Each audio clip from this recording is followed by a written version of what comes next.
अल्मोड़ा एक हमारी सांस्कृतिक नगरी है और वास्तव में अल्मोड़ा का अपना एक इतिहास रहा है। आज जिस प्रकार से आप सब लोगों का मैंने यहाँ प्रेम देखा, जिस प्रकार का स्नेह देखा, मैं अभिभूत हूँ। और जिस गर्मजोशी से और जितने उत्साह से आप सब लोगों ने यहाँ पर हम सभी लोगों का यहाँ पर स्वागत किया है, अभिनंदन किया है, मैं भी हृदय की गहराइयों से आपका अभिनंदन करना चाहता हूँ, आपका स्वागत करना चाहता हूँ। जन आशीर्वाद रैली निश्चित रूप से ये एक हम सब लोगों ने तय किया है कि आप सबके बीच में आकर, चूँकि जितना जैसा आदरणीय अजय भट्ट जी ने कहा, मदन कौशिक जी ने कहा कि भारतीय जनता पार्टी और मोदी जी ने 2014 के बाद जब से सरकार में आए हैं तब से जितने काम किए हैं, अगर हम उसकी तुलना करेंगे तो भूतो न भविष्यति। मेरे से पत्रकार मित्र पूछते हैं कि आप क्या लेकर जाएंगे जनता के बीच में, आपका क्या प्लान है, तो मैं उनसे कहता हूं कि एक तरफ पूरे देश की आज़ादी के बाद आज़ाद भारत के अंदर जितनी सरकारें रही हैं उन सरकारों का काम, और एक तरफ मोदी जी के 7 वर्ष का काम। ये 7 वर्ष का काम कई गुना भारी पड़ने वाला है। देश की आज़ादी के 70 साल से ज़्यादा बीत जाने के बाद भी देखिए, देश के अंदर लगातार 65 से लेकर 60 सालों तक, 55 से लगभग 60 सालों तक देश के अंदर एक पार्टी का शासन रहा है और एक पार्टी में भी एक परिवार का शासन रहा है। और देश के अंदर लगातार समझौतों पर समझौते किए गए हैं, लगातार देश के अंदर तुष्टीकरण किया गया है, देश के साथ समझौते किए गए, अपने निजी हितों के लिए, पार्टी हितों के लिए, अपने निजी लाभ के लिए लगातार देश पर समझौते थोपे गए हैं। पहली बार देश के इतिहास में नरेंद्र मोदी जी के नेतृत्व में ऐसी सरकार आई जिसने कहा कि सबका साथ, सबका विकास और सबका विश्वास, इस आधार पर देश को आगे बढ़ाने का काम करेंगे। तुष्टीकरण किसी का नहीं होगा, सबके साथ न्याय होगा, इस आधार पर इस सरकार चल रही है। आज हम उज्ज्वला गैस की बात करते हैं, आज हम स्वच्छ भारत अभियान की बात करें या हमारी बहनों के लिए उज्ज्वला गैस की बात करें, तमाम ऐसी योजनाएं, चाहे अटल आयुष्मान भारत योजना की बात करें या गरीब कल्याण अन्न योजना के तहत देश के अंदर 80 करोड़ लोगों को पूरे कोरोना काल में लगातार जिस प्रकार से आज अन्न की सप्लाई करने का काम नरेंद्र मोदी की सरकार में हो रहा है, भूतो न भविष्यति। हमने भी तय किया है, मैंने मुख्य सेवक के रूप में 4 जुलाई 2021 को मैंने ये जिम्मेदारी मुझे संगठन के द्वारा दी गई, राष्ट्रीय नेतृत्व के द्वारा दी गई। मैं सबसे पहले तो आप सबके समक्ष, क्योंकि मैं भी आपके ही बगल के जनपद में पैदा हुआ, पिथौरागढ़ में पैदा हुआ, मैं देश के यशस्वी प्रधानमंत्री जी को मैं धन्यवाद देना चाहता हूं, देश के गृह मंत्री जी को, हमारे राष्ट्रीय अध्यक्ष जी को, हमारे राष्ट्रीय नेतृत्व का धन्यवाद करना चाहता हूं कि आप सबके बीच में से एक सामान्य परिवार में पैदा हुए एक ऐसे नौजवान को, एक सैनिक के बेटे को उन्होंने मुख्य सेवक की भूमिका में लाकर दे दिया, आप सबके बीच में सेवा करने का अवसर प्रदान किया। मैं भली भांति जानता हूं कि उत्तराखंड के लोग, उत्तराखंड की समस्याएं किस प्रकार की हैं। मैंने पूरे उत्तराखंड का भ्रमण किया हुआ है, मैं जगह जगह गया हूं, चाहे वो हमारा कुमाऊं मंडल का क्षेत्र हो, चाहे हमारे गढ़वाल मंडल का क्षेत्र हो, चाहे वो मैदान का क्षेत्र हो, हरिद्वार हो, उधम सिंह नगर हो, देहरादून हो, हर जगह मेरा जाना रहा है। तो मैं आपको विश्वास दिलाना चाहता हूं कि हमने कुछ लोगों का एजेंडा, बहुत सारे लोग कोई इधर से यात्रा निकाल रहे हैं, कोई उधर से यात्रा निकाल रहे हैं, मैं उनका नाम भी नहीं लेना चाहता हूं। आप जानते होंगे 2017 से पहले जो सरकार थी, उस सरकार में कितनी घोषणाएं हुई, कितनी घोषणाओं पर घोषणा। अगर मैं बोलने और गिनाने लगूं तो कई घंटे लग जाएंगे उनकी घोषणाओं के नाम लेने में, लेकिन धरातल पर एक भी घोषणा नहीं आई। और हमने जब से सरकार में काम करना शुरू किया, अगर पिछले 4.5 सालों का कार्यकाल देखें, या मेरे इन 60 दिनों का कार्यकाल देख लीजिए, हमने कहा है जितने भी हमने फैसले लिए हैं, एक भी घोषणा ऐसी नहीं होगी जिसका शासनादेश नहीं निकलेगा। सारी की सारी शासनादेश निकलेंगे, सारी धरातल पर आएंगी। और हमने उसके लिए बिल्कुल एक टाइम बाउंड किया हुआ है। सरकार में आते ही मैंने कहा कि हमारी जनता, हमारे जनता के लोग, जनप्रतिनिधि, आम जनता के लोग, सामान्य जनता के लोग, उनको किसी परेशानी का सामना न करना पड़े, इसलिए हमने एक फार्मूला निकाला है कि हम सरकार में एक नई कार्य पद्धति शुरू करेंगे। वह कार्य पद्धति है हमारी, हम सबसे पहले हमारे पास कोई समस्या आएगी तो हम उसका सरलीकरण करेंगे। मैं अपने इस जिले के डीएम साहिबा से भी कहना चाहता हूँ, हमारे पुलिस के डीआईजी हैं, एसपी हैं, सभी से कहना चाहता हूँ कि हमने तय किया है कि हम सरलीकरण करेंगे। सबसे पहले अगर हमारे पास कोई भी समस्या आएगी तो उसका हम सरलीकरण करेंगे। यानी अगर कठिन समस्या भी हमारे पास आती है तो उसका भी हम समाधान निकालने के लिए उसका सरलीकरण करेंगे और दूसरे नंबर पर हम उसका समाधान करेंगे। यानी कि हमारा मन और हमारा मस्तिष्क इस बात के लिए दर्द लेगा, इस बात के लिए हम चिंतित होंगे, इस बात के लिए हम चिंतन करेंगे, मंथन करेंगे और रास्ता निकालने का प्रयास करेंगे कि सरलीकरण के बाद समाधान करेंगे और तीसरे नंबर पर हम उसका निस्तारण करेंगे। यानी कि जो भी समस्या हमारे पास आए उस समस्या को भली भांति सुनना है, अगर संभव कार्य है तो उसका समाधान निकालना है और समाधान निकालकर उसका निस्तारण करना है। यानी कि उस फाइल को बंद कर देना है। उस फाइल को बंद ऐसे नहीं करना है कि पता चला कि कोई समस्या आई और समस्या को जो है हमने कहा कि ये तो हो ही नहीं सकता, ये काम तो असंभव है, इस प्रकार की बात नहीं। अगर कठिन काम भी आता है तो हम उसका रास्ता निकालेंगे, उसका समाधान करेंगे और उसके बाद उस फाइल को निस्तारित कर देंगे। नो पेंडेंसी, सरकार में हमने कहा है कि नो पेंडेंसी होगी, किसी प्रकार की पेंडेंसी नहीं होगी। कुछ लोग, मैंने कहा कि केवल चुनाव के लिए बात करते हैं। अब मैं जब से आप सबके आशीर्वाद से, भगवान की कृपा से मुझे ये काम करने का सौभाग्य प्राप्त हुआ, तो हमेशा मेरे पत्रकार बंधु मुझसे पूछते हैं कि आपका चुनाव का एजेंडा क्या है। मैं कहता हूं भाई, जब चुनाव आएगा तो चुनाव का एजेंडा लागू होगा। अभी आप बोले कि वो फलानी पार्टी वाले ये कह रहे हैं, वो पार्टी वाले ये कह रहे हैं, मैंने कहा उनका केवल और केवल एक एजेंडा है, चुनाव के लेके वो घोषणाएं कर रहे हैं, चुनाव को लेके वो संगठन बना रहे हैं। हमारा एजेंडा है उत्तराखंड का विकास करना। जिस एजेंडे को लेकर, जिन बातों को लेकर मोदी जी पूरे देश के अंदर काम कर रहे हैं और उत्तराखंड के अंदर काम कर रहे हैं, उत्तराखंड से जिस प्रकार का उनका लगाव है, उन्हीं के पद चिन्हों पर चलते हुए हम उत्तराखंड को आगे बढ़ाने के लिए काम करेंगे। उन्हीं व्यवस्थाओं को लेकर हम आगे काम करेंगे। हमने कहा है कि जो हमारी सबसे निचली इकाई है, राजस्व की इकाई है, हमारे पटवारी होते हैं। हमने कहा है अगर पटवारी के स्तर का कोई काम है तो पटवारी के स्तर पर ही उसका निस्तारण होना चाहिए। तहसीलदार के स्तर का कोई काम है तो उस काम को एसडीएम के पास या जिलाधिकारी के पास नहीं जाना चाहिए। अगर वो वहां आ रहा है तो निश्चित रूप से उसका उत्तरदायित्व फिक्स होना चाहिए। और जो काम हमारे जिलों में हो सकते हैं, जिले के अधिकारियों द्वारा जिनका समाधान किया जा सकता है, जिनका निस्तारण किया जा सकता है, वह काम हमारे शासन में नहीं आने चाहिए, सरकार में नहीं आने चाहिए, हमारे सचिवालय तक वो काम नहीं पहुंचने चाहिए। उसके लिए मैंने सभी से, अपने जितने भी हमारे नेतागण हैं, जनप्रतिनिधिगण हैं, मैंने कहा है कि अगर कोई काम जिले में हो सकता है और वो जिले में गया है और जिले में जाने के बाद भी अगर वो देहरादून तक पहुंचता है तो हम उसका उत्तरदायित्व फिक्स करेंगे कि आखिर ये काम क्यों नहीं हुआ है, ये काम होना चाहिए था, आखिर क्यों नहीं हुआ है।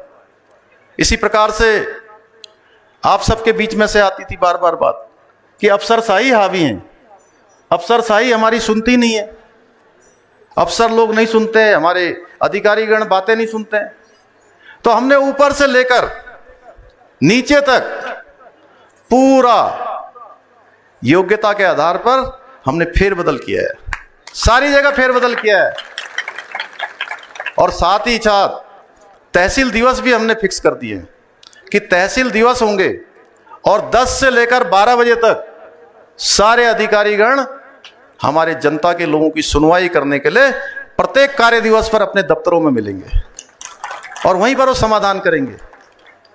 पहले दिन जिस दिन हम लोगों ने, मैंने मुख्य सेवक के रूप में काम करना शुरू किया, हमने कहा कि हम नौजवानों को रोजगार से जोड़ेंगे और 22,000 से लेकर 24,000 जो सरकार में पद रिक्त हैं, हमारे विभिन्न विभागों में जो पद रिक्त हैं, उन पदों पर भर्ती की प्रक्रिया हम प्रारंभ करेंगे। और हमने वो भर्ती की प्रक्रिया प्रारंभ कर दी है। 15 अगस्त से लगातार उसके विज्ञापन निकलने प्रारंभ हो गए हैं, वो भर्ती की प्रक्रिया प्रारंभ हो गई है।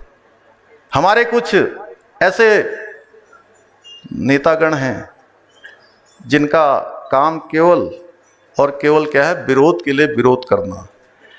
अपने समय में उन्होंने किया नहीं, तो मैं कहीं देख रहा था, वो कह रहे थे कि ये पुष्कर सिंह धामिया हैं, ये कह रहे हैं कि 24,000 पद भर देंगे। अरे कैसे भर देंगे? पहले दिन जब मैंने घोषणा करी, हमने मंत्रिमंडल में हमने इसका परामर्श किया और हमने तय किया कि हम 24,000 पदों पर भर्ती की प्रक्रिया प्रारंभ करेंगे, तो उनको लग रहा था कि जैसे वो हवाई घोषणा करते रहे हैं, ये भी शायद इनकी हवाई घोषणा होगी। लेकिन मैं आपको बता दूं, उन सभी पदों पर भर्ती की प्रक्रिया हमने प्रारंभ कर दी है। सब पर भर्ती की प्रक्रिया प्रारंभ हो गई है। इसके साथ साथ जो हमने घोषणाएं करी हैं, अभी आपने देखा होगा, ये हमारा पर्यटन का प्रदेश है। हमारे जिले में आसपास कुमाऊं में, गढ़वाल में, मैदानी क्षेत्र में पूरे इस यात्रा सीजन जब चलता है तो तमाम लोग आते हैं, देश भर के पर्यटक आते हैं यहाँ पर। और कोरोना महामारी के कारण पिछले साल और इस साल, दोनों साल ये यात्रा नहीं चल पाई। यात्रा नहीं चल पाने के कारण से हमारे पर्यटन क्षेत्र से जुड़े हुए, परिवहन क्षेत्र से जुड़े हुए, हमारे सांस्कृतिक क्षेत्र में काम करने वाले, नौकायन के क्षेत्र में काम करने वाले, राफ्टिंग के क्षेत्र में काम करने वाले ऐसे भाई और बहन, उनके लिए आजीविका का संकट खड़ा हो गया। उनके सामने रोजी रोटी का संकट खड़ा हो गया। हालांकि मैं आपको बताऊं कि सरकार के सामने भी संकट है, क्योंकि बहुत सारी व्यवस्थाएं चल नहीं पाई। कोरोना महामारी में तमाम प्रकार की राजस्व की हानि हुई है, लेकिन फिर भी हमने कहा कि हम सरकार के रूप में नहीं, बल्कि हम उन भाई और बहनों के साझीदार के रूप में, सहयोगी के रूप में हम उनकी मदद करना चाहते हैं। हमने 200 करोड़ रुपए का पैकेज ऐसे भाई और बहनों के लिए दिया है जो पर्यटन क्षेत्र और परिवहन क्षेत्र और नौकायन के क्षेत्र में, सांस्कृतिक क्षेत्र में काम करते हैं। और ये सीधे सीधे उनके बैंक के खातों में हम ट्रांसफर करेंगे। डीबीटी के माध्यम से उनको कहीं जाना नहीं पड़ेगा। जिनके रजिस्ट्रेशन है, जो उन मानकों पर आते हैं, सीधे सीधे अगले कुछ महीनों तक लगातार जो हमने उसकी प्रक्रिया की है, 5 महीनों तक, 6 महीनों तक, उनके सीधे सीधे बैंक खातों में धनराशि स्थानांतरित की जाएगी। इसी प्रकार से स्वास्थ्य के क्षेत्र में जो काम करने वाली हमारी आशा बहनें हैं, हमारे स्वास्थ्य कर्मी हैं, टेक्नीशियन हैं, फार्मासिस्ट हैं, डॉक्टर हैं, उनको हमने सबको कोरोना योद्धा मानकर उन सभी को भी हमने जो है 205 करोड़ रुपए का एक पैकेज दिया है। आशा बहनों को हमारी अगले 5 महीनों तक लगातार उनके बैंक खातों में, इन 5 महीनों में 10,000 रुपए की धनराशि सीधे सीधे स्थानांतरित की जाएगी। इसी प्रकार से आंगनबाड़ी भी है, उसमें आंगनबाड़ी भी है। रेखा जी कह रही हैं आंगनबाड़ी, क्योंकि वो बार बार जो है आंगनबाड़ी भी हैं। इसी प्रकार से जो आजीविका मिशन के तहत, जिसमें हमारी जिलाधिकारी पहले काम करती थी ग्राम्य विकास विभाग के अंतर्गत, अभी उसमें जो हमारे स्वयं सहायता समूह है, ग्राम संगठन है, क्लस्टर के माध्यम से बहुत अच्छा जो काम कर रही हैं, उन सभी लोगों के लिए भी कि इस कोरोना की महामारी के दौरान उनकी भी स्थिति खराब हो गई है।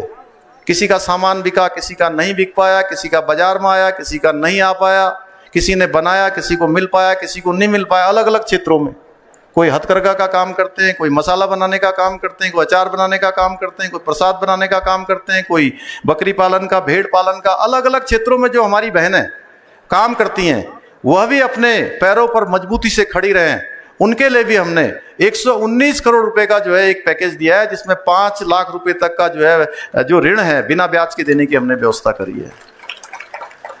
इसी प्रकार से आप लोग देख रहे होंगे कि हमने कहा कि पिछले दिनों कि हम रोजगार, हमारे जो नौजवान हैं, हमारे युवा भाई हैं, बेरोजगार भाई हैं, वो केवल रोजगार मांगने वाले न बने, वो रोजगार देने वाले बने। उसके लिए हमने मुख्यमंत्री स्वरोजगार योजना जो प्रारंभ है, मुख्यमंत्री नैनो योजना जो चल रही है, उस मुख्यमंत्री स्वरोजगार योजना के तहत आज से 6 सितंबर से सभी 13 के 13 जिलों में हमने कैंप लगाने की व्यवस्था शुरू कर दी है। और कैंप लगाकर हमने कहा है कैंप केवल लगाए नहीं जाएंगे। पहले के समय में क्या होता था, बहुत सारे जो पर्यटन के क्षेत्र में, दूसरे क्षेत्रों में, उद्योग के क्षेत्र में विभिन्न विभिन्न विभागों से जो हमारे यहाँ पर स्वरोजगार की योजनाएं चलती थी, उन योजनाओं में जो ऋण के लिए हम जाते थे, तो ऋण लेने जाने के लिए उसके बाद कहीं आपको आय प्रमाण पत्र बनाना पड़ता था, कहीं आपको निवास प्रमाण पत्र बनाना पड़ता था, कहीं जाति प्रमाण पत्र बनाना पड़ता था, कहीं पर करेक्टर का प्रमाण पत्र बनाना पड़ता था। तमाम प्रकार के प्रमाण पत्रों को बनाने के लिए वो इधर से उधर, इधर से उधर, इस दफ्तर से उस दफ्तर, उस दफ्तर से इस दफ्तर जाना पड़ता था। हमने कहा अब ऐसा नहीं होगा। अब जो भी हमारे भाई और पूरे कोरोना महामारी के दौरान पूरे देश भर के जो भाई बंधु हमारे अपने घर आए हैं मजबूरी में, महामारी में, उन सबको कहीं भटकना नहीं पड़ेगा। अब एक स्थान पर ही कैंप लगेगा, वहीं पर उनके फार्म जमा होंगे, वहीं पर उनकी स्क्रूटनी होगी, और वहीं पर हमने बैंक के लोगों से भी अनुरोध किया है कि बैंक वाले भी वहीं पर रहेंगे, एक ही स्थान पर उनको जो है सारी व्यवस्थाएं होंगी, फार्म भरेंगे और फार्म वहीं पर स्वीकृति हो जाएगी, कहीं उनको जाने की जरूरत नहीं पड़ेगी। पहले के समय में तमाम समय बर्बाद होता था। हमारा लक्ष्य है कि समाज के अंतिम छोर में खड़े हुए व्यक्ति तक हमारा शासन पहुंचे, हमारी सरकार पहुंचे, और जितनी व्यवस्थाएं हो सकती हैं उन व्यवस्थाओं को करना है। हमने पहले दिन अतिथि शिक्षकों का वेतन 15,000 से बढ़ाकर 25,000 रुपये करने का निर्णय किया। इसी प्रकार से जो हमारे यहाँ पर मेडिकल कॉलेजों में MBBS इंटर्न के स्टाइफंड को 7,500 रुपये से बढ़ाकर हमने 17,000 रुपये कर दिया। संघ लोक सेवा आयोग, NDA, CDS और उसके समकक्ष लिखित परीक्षा पास करने पर जिनके परिवार में आर्थिक स्थिति ठीक नहीं है, उसके आधार पर साक्षात्कार की तैयारी के लिए, यानी आगे की तैयारी के लिए उनको 50,000 रुपये की वित्तीय सहायता सरकार की तरफ से की जाएगी। स्वरोजगार के लाखों अवसर उत्पन्न होंगे। विभिन्न विभागों को स्वरोजगार के लिए टाइम बाउंड करने का हमने लक्ष्य प्रदान किया है। वीर चंद्र सिंह गढ़वाली पर्यटन स्वरोजगार योजना के तहत दी जाने वाली सब्सिडी को बढ़ाया है। इसी के साथ साथ अभी मैंने आपको बताया कि मुख्यमंत्री स्वरोजगार योजना के अंतर्गत छोटे उद्योग संबंधी सिलाई, बुनाई, फल विक्रेता जैसे लगभग 20,000 व्यवसायों को लाभान्वित किया जाएगा। इसी के साथ साथ अभी हमने हमारे जो ग्राम प्रधान हैं, जो समाज के अंतिम छोर में काम करते हैं, उन ग्राम प्रधानों का भी जो मानदेय पहले 1,500 रुपये होता था, उसको अब 3,500 रुपये करने का निर्णय किया है। हमारा प्रदेश शहीदों का प्रदेश है, हमारा प्रदेश आंदोलनकारियों का प्रदेश है, जिनके कारण से हमको ये राज्य प्राप्त हुआ। अभी बीच में चिन्हीकरण की प्रक्रिया जो 2018 में रोक दी गई थी, पुनः आंदोलनकारियों के चिन्हीकरण की प्रक्रिया को फिर से प्रारंभ किया जाएगा। 31 दिसंबर 2021 तक ये प्रक्रिया फिर से चालू करवाई जाएगी। उनको जो 3100 रुपया मासिक पेंशन मिलती है, उस मासिक पेंशन को भी उनके पति या पत्नी, उनके आश्रितों को भी आगे तक वो प्रदान की जाएगी। अभी श्रीनगर, देहरादून, हल्द्वानी मेडिकल कॉलेज में 501 नए पद भी हम सृजित कर रहे हैं। इसी प्रकार से जो उत्तराखंड परिवहन निगम के कर्मचारियों का वेतन लगभग 50 करोड़ रुपए की धनराशि हमने दी है, लंबे समय से उनका वेतन रुका हुआ था। और कोविड के दौरान चूंकि बहुत सारी परीक्षाएं नहीं हो पाई हैं, तो उसमें समूह ग और समूह ख के अभ्यर्थियों को आयु सीमा में 1 वर्ष की छूट दी गई है, जो 30 जून 2022 तक लागू रहेगी। पहले समूह ग में ही रखा था, अब समूह क को भी 1 वर्ष की छूट प्रदान की जाएगी। शिक्षा के क्षेत्र में जो हमारे 9वीं 10वीं के छात्र हैं या 10वीं 12वीं के छात्र हैं, इसमें लगभग 1 लाख बच्चे जो विभिन्न राजकीय स्कूलों में पढ़ते हैं, इंटर कॉलेजों में पढ़ते हैं, उन सभी को एक एक टैबलेट की सुविधा प्रदान की जाएगी। एक एक टैबलेट हमारी सरकार के द्वारा दिया जाएगा।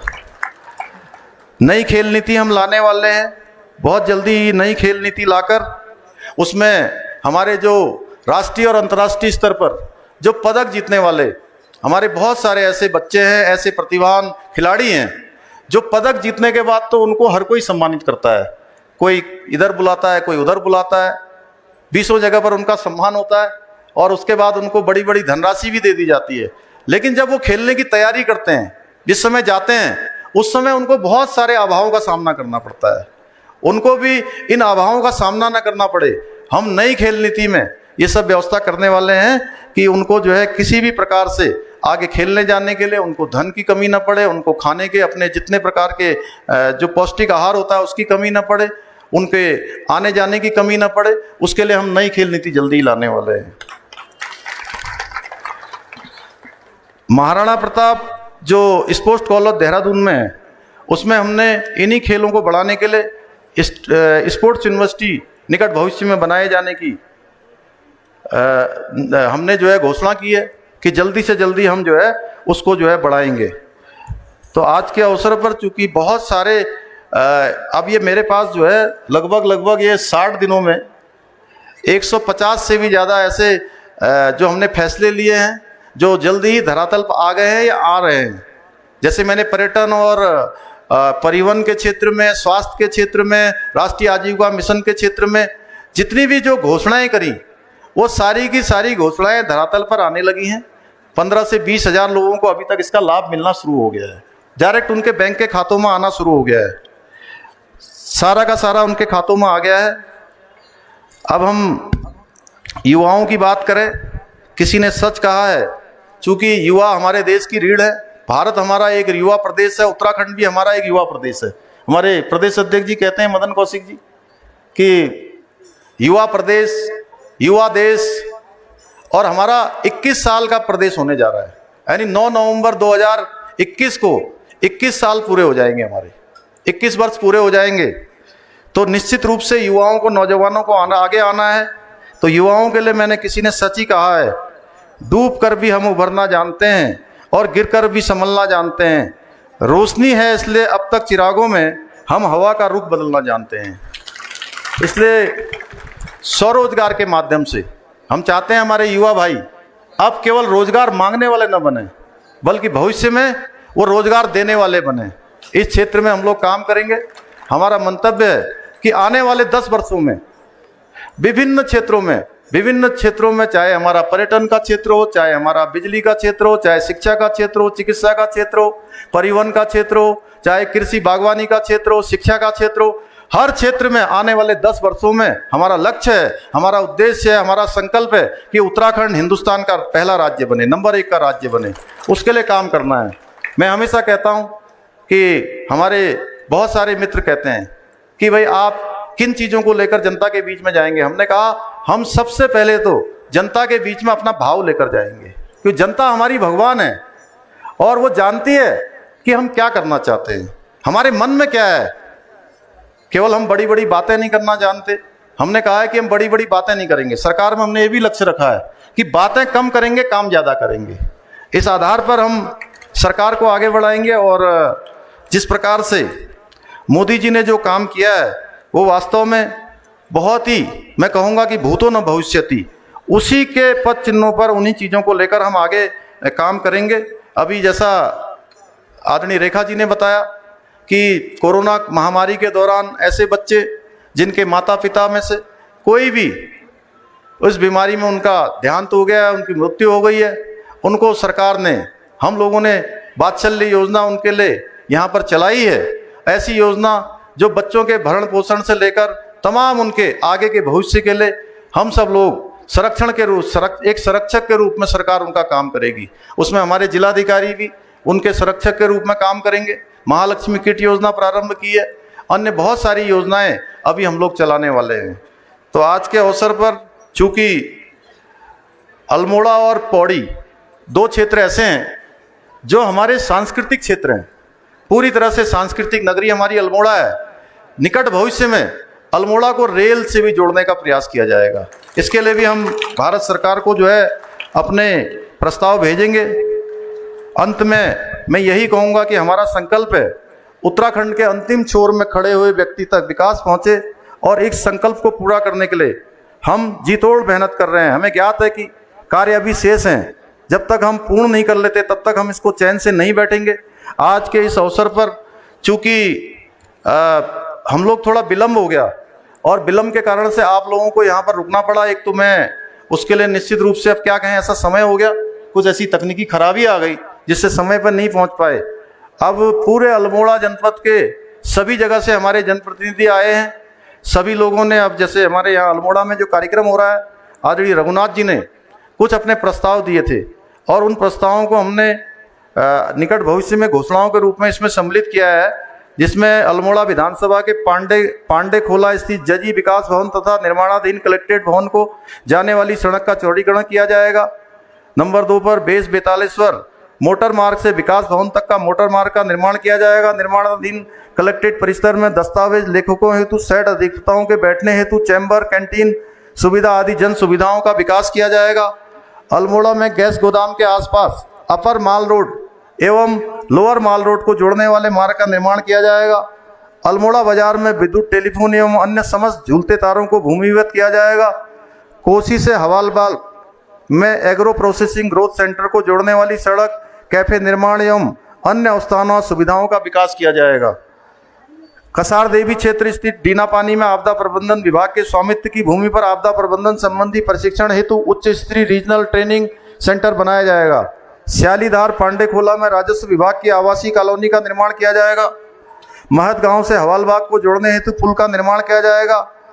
लखुड़ियार चित्रित शैलाश्रय ग्राम दिंगोली अल्मोड़ा का सौंदर्यीकरण किया जाएगा। पाताल देवी ग्राम शैल का जीर्णोद्धार किया जाएगा। विधानसभा क्षेत्र अल्मोड़ा के विकासखंड हवालबाग में साई मंदिर से धार की तुनी तक मोटर मार्ग का डामरीकरण एवं सुधारीकरण किया जाएगा।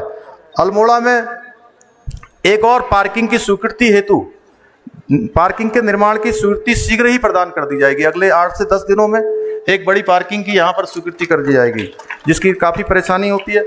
इसके साथ साथ गोल्डन कार्ड, इसको लेकर मुझे विभिन्न कर्मचारियों के संगठन, विभिन्न जगह जगह से अलग अलग प्रतिनिधि मंडल मिले हैं। गोल्डन कार्ड में आ रही समस्याओं के निवारण के लिए मुख्य सचिव की अध्यक्षता में जल्दी ही एक कमेटी बनाकर वो कमेटी उसके विचार करेगी, उसका निस्तारण करेगी। और इसी के साथ साथ जो अल्मोड़ा शहर है वहाँ पर एक सीवर लाइन का भी निर्माण किया जाएगा, जिसकी धनराशि लगभग 25 करोड़ होगी। 25 करोड़ से लेकर 15,56,000 तक।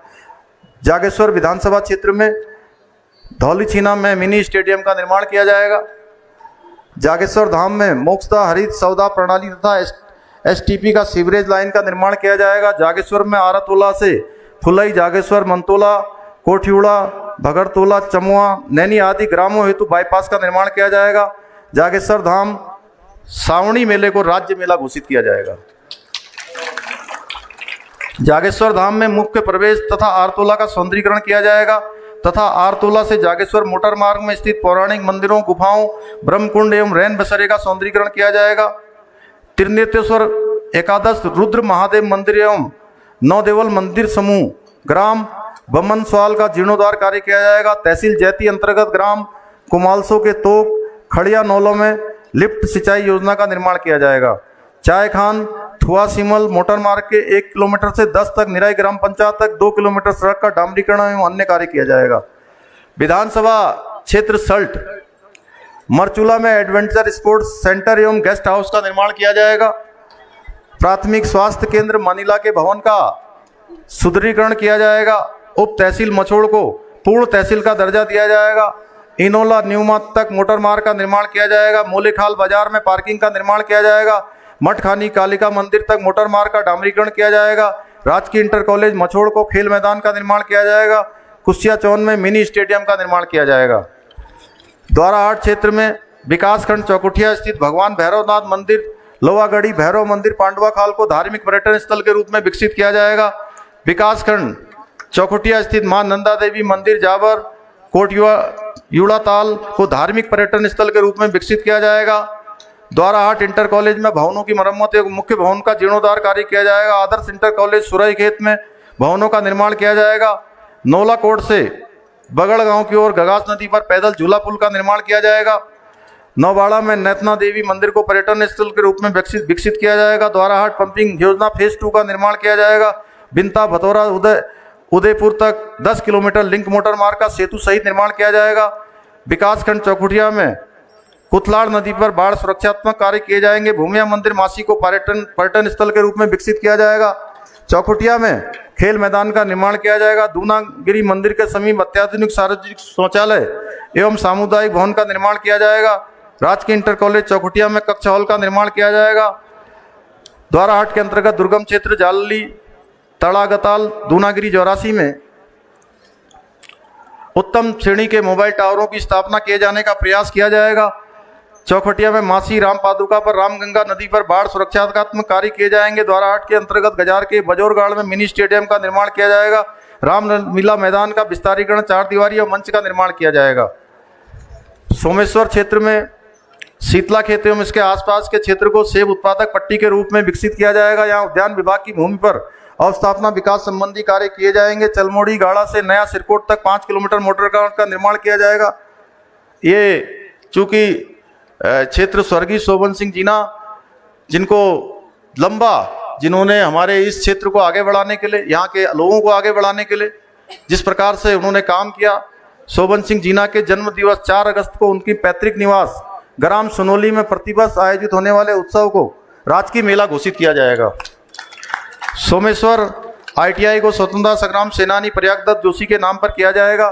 सोमेश्वर विधानसभा के मंडल में 10 हैंडपंप लगाए जाएंगे। सोमेश्वर त्रिवेणी घाट एवं सौंदर्यीकरण का कार्य किया जाएगा। लकड़ी टाल के स्थानांतरण सोमेश्वर बाजार से घाट से समीप किया जाएगा। बयाला खालसा बद्रीनाथ मंदिर में कार्य हेतु धनराशि स्वीकृत की जाएगी। चनौदा शहीद दिवस को राजकीय मेला घोषित किया जाएगा। हुकुम सिंह बोरा राजकीय महाविद्यालय सोमेश्वर में भवन का निर्माण किया जाएगा। सोमेश्वर सोमनाथ मंदिर का सौंदर्यीकरण किया जाएगा। राजकीय इंटर कॉलेज भक्तोला में कक्ष ऑफिस व लैब भवन का निर्माण किया जाएगा। स्वतंत्रता सेनानी नारायण सिंह न्याल मूर्ति स्थापना एवं स्मारक निर्माण किया जाएगा। जवाहर सिंह बिष्ट मूर्ति स्थापना एवं स्मारक निर्माण किया जाएगा। ग्राम कयाला में शहीद कैलाश सिंह रौतेला जीप मार्ग का चौड़ीकरण एवं विस्तारीकरण किया जाएगा। मंडल स्याही देवी में हैंडपंप लगाए जाएंगे। शीतला खेत में भवन के छत एवं कक्षों की मरम्मत का कार्य किया जाएगा। अल्मोड़ा ग्वालदम कर्णप्रयाग मोटर मार्ग में ग्वालकेट के चूल्हे तक मार्ग का निर्माण किया जाएगा। राम मंदिर से ग्राम पंचायत गुटकांडे तक मोटर मार्ग का निर्माण किया जाएगा। राजकीय इंटर कॉलेज शेर नाम क्षेत्र का विकास पुरुष श्री नित्यानंद कांडपाल के नाम से किया जाएगा। मलयाल गांव में गुमोड़ी मोटर मार्ग स्वीकृत किया जाएगा। राजकीय इंटर कॉलेज श्रीखेत में खेल मैदान का निर्माण किया जाएगा। सुनियाकोट मटीला मोटर मार्ग से गढ़सारी मार्ग तक जीप निर्माण मार्ग किया जाएगा। मोटर मार्ग से नौगांव जूनियर हाई स्कूल तक जीप लिंक मार्ग निर्माण किया जाएगा। दुकान से राजकीय इंटर कॉलेज भसोली तक सीसी कंक्रीट मार्ग बनाया जाएगा। चौबटिया कुलना खेत मोटर मार्ग तक टपवा मोटर मार्ग एक निर्माण किया जाएगा। मंडल ताकुला में हैंडपंप लगाए जाएंगे। प्राथमिक विद्यालय दुमड़गार में 4 दीवारी का निर्माण किया जाएगा। दुग्ध प्रोत्साहन राशि यहाँ पर अवमुक्त की जाएगी। इसी के साथ साथ राजकीय इंटर कॉलेज सलत का नाम परिवर्तन शहीद कैप्टन बहादुर सिंह कैड़ा के नाम पर किया जाएगा और अति प्राथमिक स्वास्थ्य केंद्र सोमेश्वर का सामुदायिक स्वास्थ्य केंद्र के रूप में उच्चीकरण भी किया जाएगा। और आपका ऐतिहासिक मेला है, उसको भी राष्ट्रीयकरण के लिए कह दीजिए प्लीज। कौन सा मेला? शालदे मेला। ऐतिहासिक मेला है। ऐतिहासिक मेला है द्वाराहाट का शालदे मेला। शालदे मेला जो द्वाराहाट में ऐतिहासिक मेला है उसको भी राजकीय मेला घोषित किया जाएगा। है? अच्छा हाँ, टैक्सी स्टैंड का बोल दिया। तो इसके अलावा मैं विभिन्न विधानसभा क्षेत्रों में आऊँगा और जो भी कार्य रह जाएंगे उनकी मैं वहीं पर घोषणा करूँगा। आप सबका बहुत बहुत धन्यवाद। जय हिंद, जय भारत, जय उत्तराखंड। हेलो, धन्यवाद मुख्यमंत्री जी।